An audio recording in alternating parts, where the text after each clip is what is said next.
കണ്ണൂർ ജില്ലയിലെ മലയോര മേഖലയിൽ കനത്ത മഴയാണ്. തൊട്ടിൽപ്പാലത്ത് വീടുകളിൽ വെള്ളം കയറി 26 പേരെ മാറ്റിപ്പാർപ്പിച്ചു. പാൽച്ചുരത്തിൽ റോഡ് തകർന്ന് ഗതാഗതം തടസ്സപ്പെട്ടു. ആറളത്ത് ചിത്രശലഭ സങ്കേതത്തിൽ വെള്ളം കയറി. സന്തോഷ് ചേരുകയാണ്.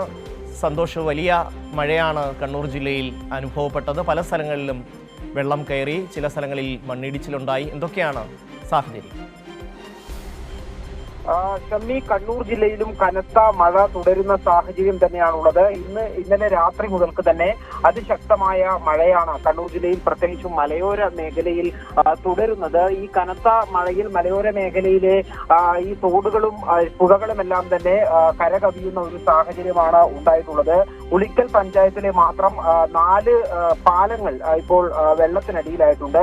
ഇതുവഴിയുള്ള ഗതാഗതം തടസ്സപ്പെട്ടിരിക്കുകയാണ്. മാട്ടറ, വട്ടിയാന്തോട്, വയത്തൂർ പാലങ്ങളിലാണ് വെള്ളം കയറിയത്. കണ്ണൂർ പേരട്ട തൊട്ടിൽ പാലത്ത് വീടുകളിൽ വെള്ളം കയറിയതിനെ തുടർന്ന് 26 പേരെ മാറ്റിപ്പാർപ്പിച്ചിട്ടുണ്ട്.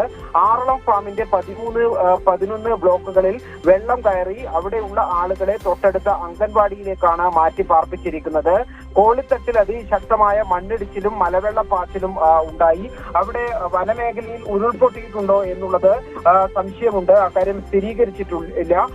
പുളിങ്ങോം കോഴിച്ചാലിൽ തുരുത്തിൽ കുടുങ്ങിയ ഒരു സ്ത്രീയെ ഫയർഫോഴ്സ് എത്തി രക്ഷപ്പെടുത്തുകയായിരുന്നു. അതോടൊപ്പം തന്നെ കണ്ണൂർ, വയനാട് ജില്ലകളെ തമ്മിൽ ബന്ധിപ്പിക്കുന്ന പാൽച്ചുരം റോഡിൽ ഈ റോഡ് തകർന്ന് മണ്ണിടിച്ച് വീണ് അവിടെ ഗതാഗതം തടസ്സപ്പെട്ടിട്ടുണ്ട്. അതുവഴിയുള്ള ഗതാഗതം ഇപ്പോൾ നിരോധിച്ചിട്ടുണ്ട്. ഏതായാലും ശക്തമായ മഴ കണ്ണൂർ ജില്ലയിലെ മലയോര മേഖലയിൽ ഇപ്പോഴും തുടരുകയാണ്. ഇന്ന് റെഡ് അലർട്ടാണ് നിലനിൽക്കുന്നത്. കണ്ണൂർ ജില്ലയിലെ വിദ്യാഭ്യാസ സ്ഥാപനങ്ങൾക്ക് കലക്ടർ അവധി നൽകിയിട്ടുണ്ട്. ഷമി.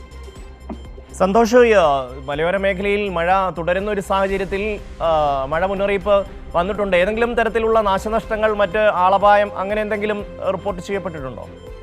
ഇതുവരെ ആളപായങ്ങൾ ഒന്നും തന്നെ റിപ്പോർട്ട് ചെയ്തിട്ടില്ല. അതേസമയത്ത് തന്നെ കൃഷിനാശം പല സ്ഥലങ്ങളിലും കൃഷിനാശം, വെള്ളക്കെട്ട് രൂപപ്പെടുന്ന സാഹചര്യമുണ്ട് എന്നുള്ളതാണ് മലയോര മേഖലയിൽ നിന്നുള്ള റിപ്പോർട്ടുകൾ. അതേസമയം തന്നെ ഈ മലയോര മേഖലയിൽ കണ്ണൂർ ജില്ലയിലെ ഇരിട്ടി താലൂക്കിൽ ഉൾപ്പെടുന്ന പല സ്ഥലങ്ങളും ഈ മണ്ണിടിച്ചിലിനും ഉരുൾപൊട്ടലിനുമെല്ലാം സാധ്യതയുള്ള പ്രദേശങ്ങളാണ്. അതുകൊണ്ട് ആ സ്ഥലങ്ങളിൽ ഇപ്പോൾ അതീവ ജാഗ്രതാ നിർദ്ദേശമാണ് നൽകിയിട്ടുള്ളത്. അത്തരത്തിൽ മണ്ണിടിച്ചിലുള്ള സ്ഥലങ്ങളിലുള്ള ആളുകളോട് അവിടെ നിന്നും മാറി താമസിക്കണം എന്ന് അഭ്യർത്ഥിച്ചിട്ടുണ്ട്. മാത്രമല്ല, അടിയന്തര സാഹചര്യം ഉണ്ടായാൽ ഇവരെ മാറ്റി പാർപ്പിക്കുന്നതിനാവശ്യമായിട്ടുള്ള നടപടികളും ഇതിനോടകം തന്നെ സ്വീകരിക്കണമെന്ന് താലൂക്കുകൾക്ക് നിർദ്ദേശം നൽകിയിട്ടുണ്ട്. അടിയന്തര സാഹചര്യത്തിൽ ക്യാമ്പുകൾ തുറക്കാൻ ആവശ്യമായിട്ടുള്ള സൗകര്യങ്ങൾ ഒരുക്കണം എന്നുള്ള നിർദ്ദേശവും നൽകിയിട്ടുണ്ട്.